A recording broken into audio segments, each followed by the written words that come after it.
මේ ආණ්ඩුව අරගෙන එන්න මේ ආණ්ඩුවට බලය දෙන්න රටේ ඉන්න බහුතරයක් මිනිස්සු වැඩ කරා.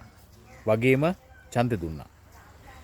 සත්ත්ව සුබසාධනයට සම්බන්ධ වෙලා ඉන්න සතුන්ට ආදරය කරන බහුතරයක් මිනිස්සුත් මේ ආණ්ඩුවට ඡන්ද දුන්නා. මේ ආණ්ඩුව බලයට ගේන්න උදව් කරා.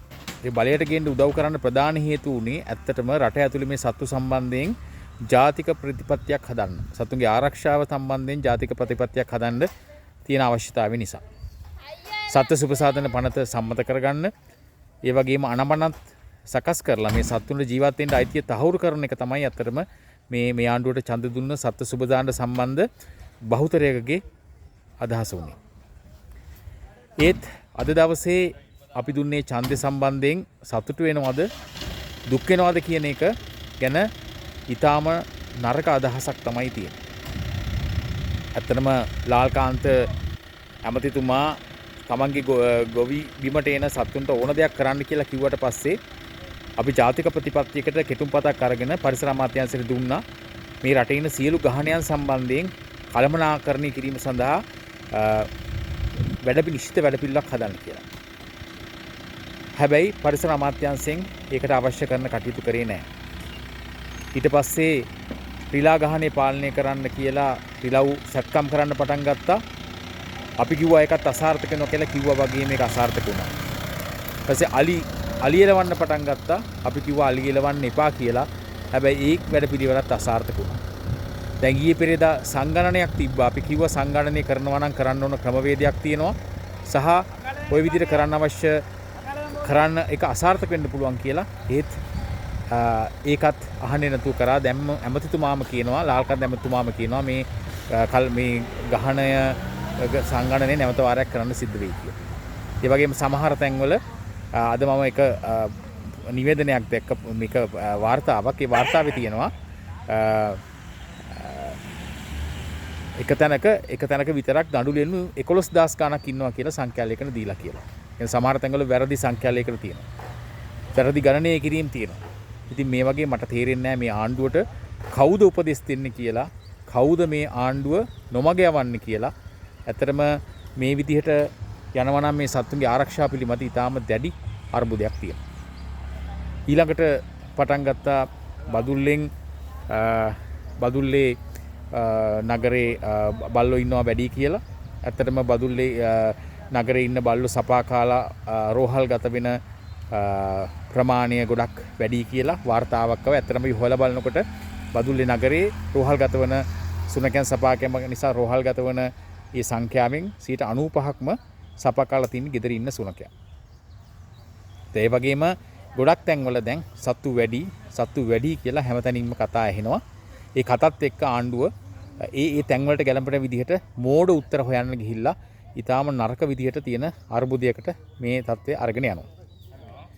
ඊළඟ කාරණේ තමයි කියන්න තියෙන කාරණේ දැන් මේ වෙනකොට ඊළඟ ප්‍රශ්නේ තමයි අනුරාධපුර මේ මෝදි මේ ඊළඟ මාසයේ මුල් දවස් ටිකේ ඉන්දියාවේ අග්‍රාමාත්‍යවරයා ලංකාවට එනවා මෝදි. ඒ මෝදි එනකොට අනුරාධපුර නගර සීමාවේ මෝදි යන මාර්ගයේ ඉන්න සුනකයෝ ඉවත් කරන්න ආණ්ඩුකාර කාර්යාලයේ තීන්දුවක් අරගෙන ඒ අනුව නගර සභාව ක්‍රියාත්මක වෙනවා කියලා අපිට දැන් අහන්න ලැබිලා තියෙනවා. අනුරාධපුර නගර සීමාව ඇතුලේ සුනක ගහණය කළමනාකරණය කරන්න 5 අවුරුදු සැලැස්මක් තියෙන්නේ නගර සභාවත් එක්ක අපි එකතු වෙලා. ඊටාම සාර්ථකයි. ලංකාවේ තියෙන හොඳම ව්‍යාපෘතිය. නගර සභාවට අමතරව මනුපනනු මිහින්තලේ කියන වටේ ඉන්න ප්‍රදේශ තුනත් අපි ආවරණය කරමින් ඊටාම හොඳ මොඩල් එකක් දැන් මේ වෙනකොට ක්‍රියාත්මක කරනවා. ඒකේ 5 වෙනි අවුරුද්ද මේ වසරේත් අපි පෙබරවාරි මාසේ වැඩසටහන ක්‍රියාත්මක කළා.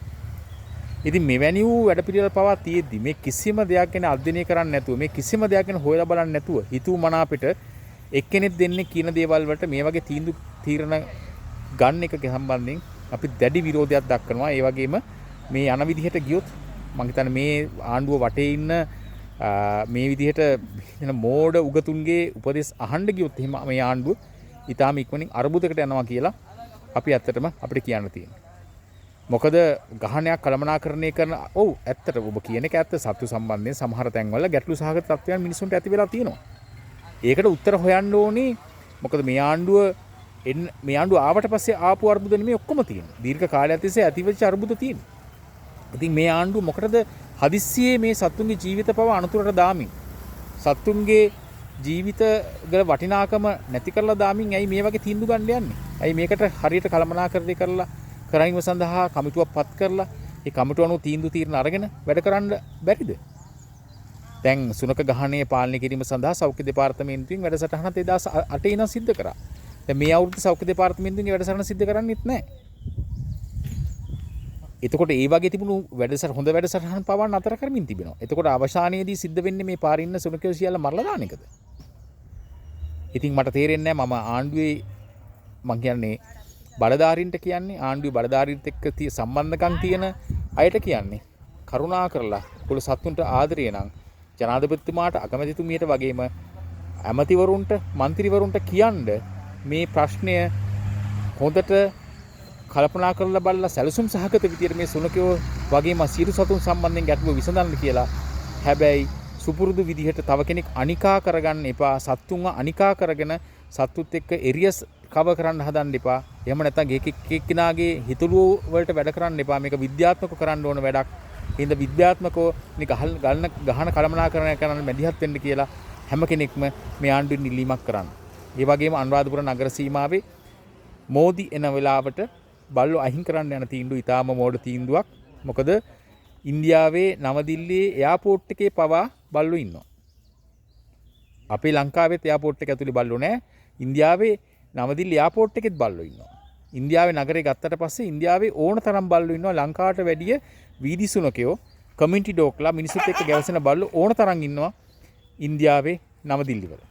ඉතින් මෝදි කියන්නේ මෝදිට බල්ලෝ අමුතු නැහැ.